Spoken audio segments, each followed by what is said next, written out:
فرعون جد المصريين ما زلت على قيد الحياة. ناظرین گرامی، مصر جو کہ فرعونوں کی سرزمین ہے اور بے شمار رازوں کا امین ہے، اس کے بارے میں ہمیشہ سے بہت سی کیا سارائیاں کی جاتی رہی ہیں۔ مصر میں دنیا کے 7 عجائبات میں سے سب سے بڑا عجوبہ یعنی اہرام مصر موجود ہے، جن کی تاریخ فرعونوں کی تاریخ تک جاتی ہے اور جو 5 سے 6 ہزار سال پرانی ہے۔ فرعونوں کے دور کو ختم ہوئے تقریباً 3000 سال ہو چکے ہیں، لیکن کیا فرعون یا اس کی نسل اب بھی موجود ہے؟ اسی تناظر میں مصر کے ایک شخص نے اپنے فرعون کے وارث ہونے کا دعویٰ کر دیا ہے۔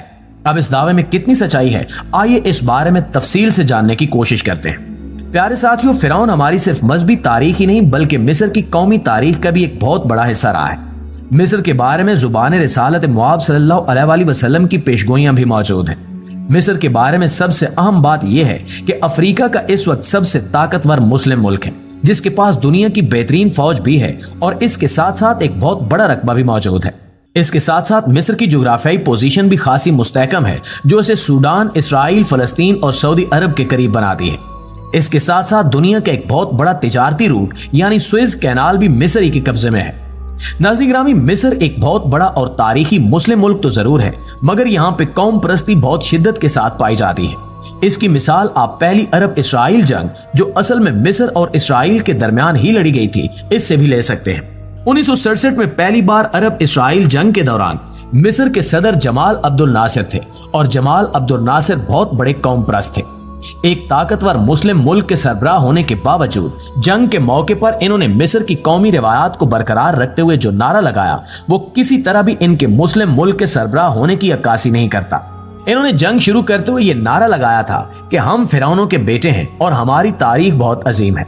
یہاں سے آپ اندازہ لگا سکتے ہیں کہ مصری اپنی تاریخ کے بارے میں اور اپنی قومی روایات کے بارے میں کس حد تک سنجیدہ اور شدت پسندی کے حامل ہیں۔ مصر کے بارے میں نبی کریم صلی اللہ علیہ وآلہ وسلم کی ایک پیشگوئی میں موجود ہے، جس کو حضرت صالح نے حضرت ابو ہریرہ رضی اللہ تعالی عنہ سے روایت کیا ہے، اور حضرت ابو ہریرہ رضی اللہ تعالی عنہ فرماتے ہیں کہ آپ صلی اللہ علیہ وآلہ وسلم کا ارشاد ہے کہ میں دیکھ رہا ہوں کہ عراق نے درم اور فقیر روک لیا ہے، اور شام نے مدی اور دینار روک لیا ہے، اور مصر نے اردب اور دینار روک لیا ہے، اور تم وہیں پہنچ گئے ہو جہاں سے تمہارا آغاز تھا، اور تم وہیں پہنچ گئے ہو جہاں سے تمہارا آغاز تھا، اور تم وہیں پہنچ گئے ہو جہاں سے تمہارا آغاز تھا۔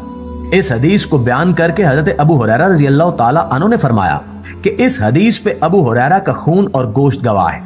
ناظرین گرامی، جیسا کہ اس حدیث سے صاف طور پر سمجھا جا سکتا ہے کہ یہاں نبی کریم صلی اللہ علیہ وآلہ وسلم نے صاف طور پر 3 بڑے اسلامی ممالک کی اقتصادی بدحالی کی پیشگوئی کی ہے۔ ہم دیکھ سکتے ہیں کہ گزشتہ 10 سالوں میں یہ 3 ممالک، خاص طور پر عراق، کس قدر معاشی بدحالی اور خانہ جنگی کا شکار ہے۔ عراق تو تقریباً 30 سال سے ان حالات کا شکار ہے۔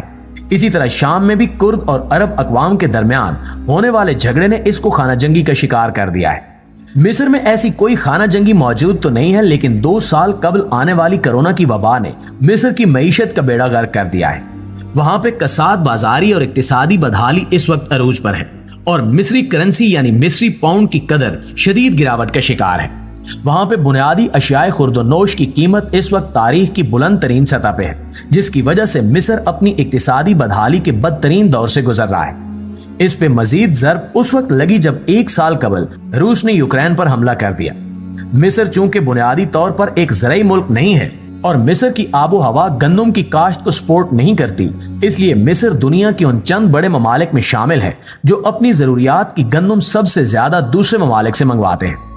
دنیا میں گندم کے بڑے ایکسپورٹرز میں دونوں ملک یعنی روس اور یوکرین کا نام ہی لیا جاتا ہے، اور چونکہ دونوں ملک حالت جنگ میں ہیں تو یہ ایکسپورٹ بھی رک گئی ہے، جس کی وجہ سے مصر گندم پر اپنی ضروریات کے مطابق درآمد نہیں کر پا رہا، اور اس کی وجہ سے وہاں پہ گندم کی مصنوعات اور گندم کے آٹے کی قیمت تاریخ کی بلند ترین سطح پر پہنچ گئی ہے۔ مصر کے رہائشی لوگوں کا یہ بھی کہنا ہے کہ یہ صورتحال انہوں نے اپنی زندگی میں کبھی نہیں دیکھی۔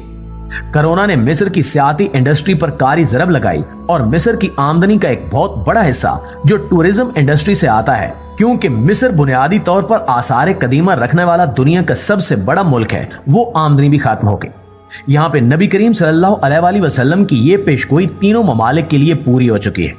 پیشگوئی کا بس اتنا ہی حصہ پورا ہونا باقی ہے، جہاں آپ صلی اللہ علیہ وآلہ وسلم نے ارشاد فرمایا کہ تم وہیں پہنچ گئے ہو جہاں سے تمہارا آغاز ہوا تھا۔